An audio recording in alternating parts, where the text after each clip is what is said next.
pemuda menangis tersendu-sendu, sehingga membuat Rasulullah penasaran. "Mengapa engkau menangis, wahai anak muda?" tanya Rasul.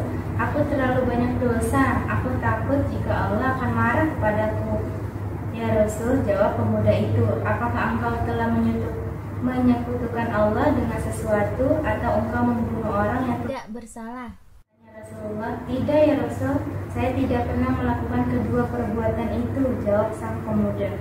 Rasulullah Shallallahu Alaihi Wasallam berusaha menghibur anak muda itu. "Ketahuilah olehmu anak muda, Allah akan mengampuni dosamu sekalipun dosamu sebesar 34 langit dan bumi. Apakah dosamu sebesar Ummul Kursi?" tanya Rasulullah. "Lebih besar dari itu ya Rasul," jawab pemuda itu. "Apakah sebesar arsy?" tanya Rasulullah penasaran.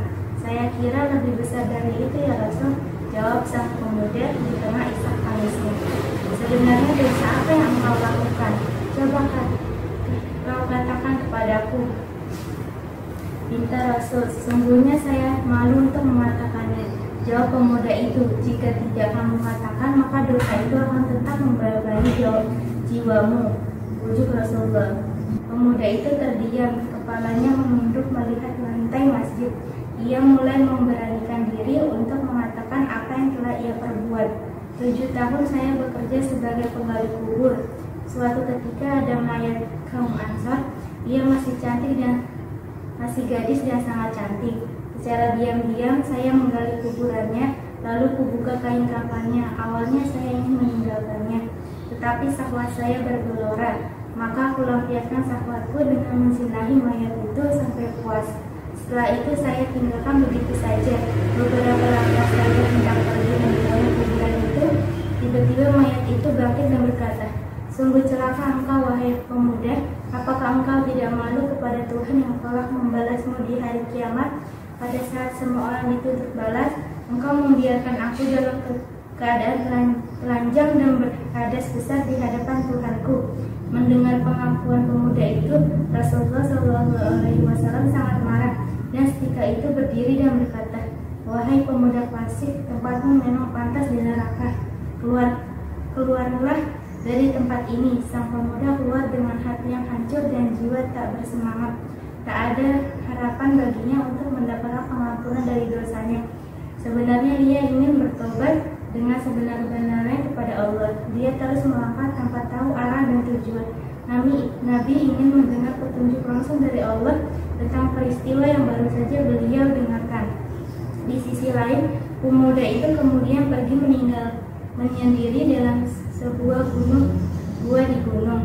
Di sana ia menangis meminta ampun kepada Allah. Dia bersumpah tidak akan keluar dari gua sebelum Allah memaafkannya dan menyampaikan ampunannya itu lewat Rasulullah SAW. Setelah 40 hari, tubuh dan wajah pemuda itu berubah drastis. Selama di dalam gua, dia hanya bertahan hidup dengan makanan yang dia temukan dalam gua. Ia berdoa, "Oh Tuhannya Nabi Muhammad, Tuhan Nabi Adam dan Hawa, jika aku telah engkau ampuni, sampaikanlah kepada Nabi Muhammad dan para sahabatnya. Namun jika kau menolak tobatku, lakukanlah aku di dunia dan bebaskan aku dari siksa di akhirat. Sungguh saya tidak akan sanggup menerima siksamu di akhirat kelak." Bersamaan dengan itu, Allah mengutus malaikat Jibril untuk menemui Rasulullah SAW. "Wahai Muhammad, Allah menyampaikan salam kepadamu." Dan Allah bertanya, "Apakah engkau yang menciptakan makhluk?" Tanya malaikat Jibril. "Allah yang menciptakan diriku dan semua makhluk," jawab Rasulullah. "Apakah engkau yang memberikan rezeki kepada mereka?" tanya Jibril. "Tidak, hanya Allah yang mampu memberikan rezeki kepada makhluknya," jawab Rasulullah. "Apakah engkau yang menerima taubat mereka, atau engkau yang menghukum mereka atas dosa-dosa mereka?" tanya malaikat Jibril. "Maha suci Allah yang maha memberi pengampunan," jawab Rasulullah. "Wahai Muhammad, Allah berfirman, maafkanlah hambaku karena aku telah mengampuninya," kata malaikat Jibril. Selanjutnya Rasulullah SAW memanggil pemuda tersebut dan menunjukkan bahwa Allah telah mengampuni dosanya dan menerima taubatnya. Tak lama kemudian pemuda itu